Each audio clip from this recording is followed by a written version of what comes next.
Selamat siang, perkenalkan nama saya Otniel Petrus. Saya dari Prodi Perawatan Mesin 2021. Di sini saya akan membuat tugas yaitu ekologi lingkungan, di mana tugasnya itu menjelaskan aliran energi dan daur ulang biogeokimia. Aliran energi merupakan kemampuan untuk dapat melakukan suatu pekerjaan serta menyebabkan perubahan-perubahan pada beberapa hal. Makhluk hidup, baik itu manusia, tumbuhan maupun hewan, membutuhkan energi untuk dapat mempertahankan fungsi dari tubuh atau anatominya dan menjalani kehidupan. Contoh dari energi adalah sinar matahari yang dibutuhkan oleh setiap makhluk hidup. Tanpa adanya sinar matahari, maka tumbuhan tidak akan berfotosintesis dan tidak dapat menyalurkan energi yang dimiliki.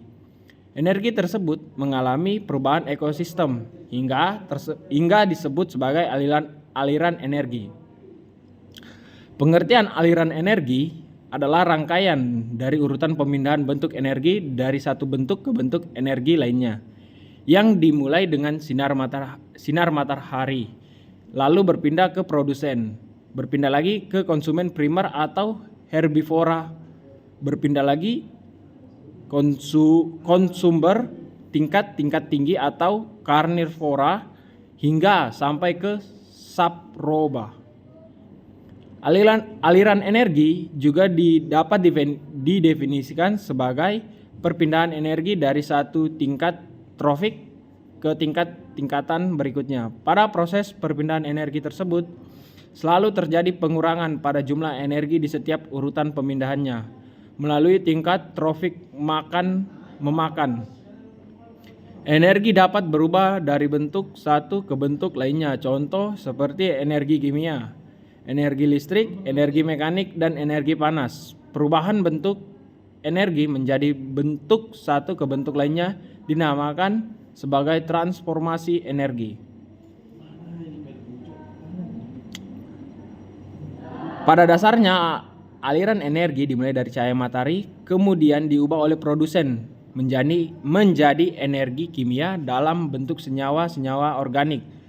Perubahan energi menjadi senyawa organik tersebut dimakan oleh konsumen hingga terjadi lagi perpindahan dan perubahan energi dari tumbuhan ke konsumen.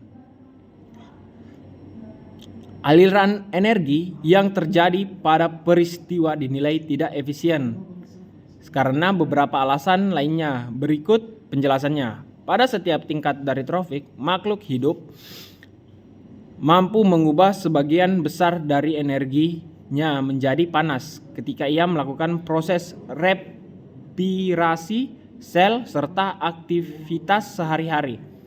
Makhluk hidup juga dapat mengubah beberapa bagian energi menjadi sebuah molekul organik dan tidak dapat dimakan oleh makhluk hidup lainnya. Contoh adalah kotoran. Tidak seluruh makhluk hidup mati karena ia dimakan oleh makhluk hidup lainnya. Sebagian besar makhluk hidup mati tanpa ia harus dimakan oleh makhluk hidup lainnya dan langsung mengalami proses dekomposisi oleh pengurai. Oleh karena itu, aliran energi akan berhenti pada makhluk yang mati tanpa dimakan makhluk hidup lainnya.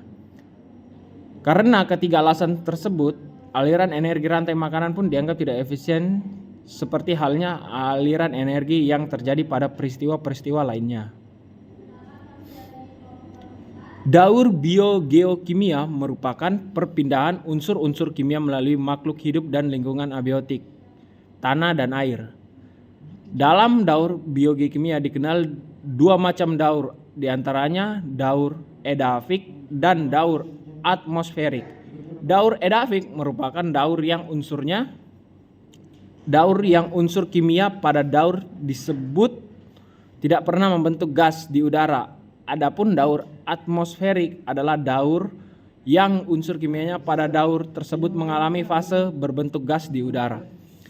Daur biogeokimia berfungsi mengatur keseimbangan ekosistem. Artinya, keseimbangan ekosistem tergantung pada pengulangan yang terjadi pada secara berputar pada unsur-unsur kimia tersebut.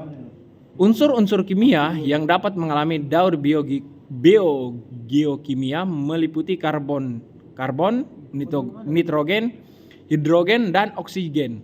serta fosfor. Dalam siklus biogeokimia juga sebagai pertukaran antara komponen biosfer yang hidup dan tidak hidup yang akan di tingkat trofik yang tidak hilang dalam ekosistem.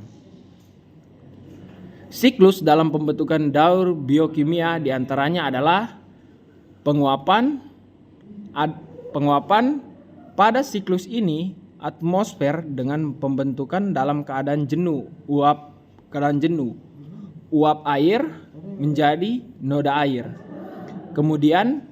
Yang kemudian jatuh dalam bentuk hujan dan salju. Yang kedua, infiltrasi merupakan sebuah aliran air yang masuk ke tanah melalui celah dan pori-pori di tanah ke permukaan air tanah, kemudian bergerak secara vertikal dengan horizontal di bawah permukaan tanah. Yang ketiga, permukaan air adalah sebuah pelimpasan dalam permukaan, biasanya diamati di daerah perkotaan dengan membentuk sungai utama pada permukaan di sekitar daerah aliran sungai menuju laut.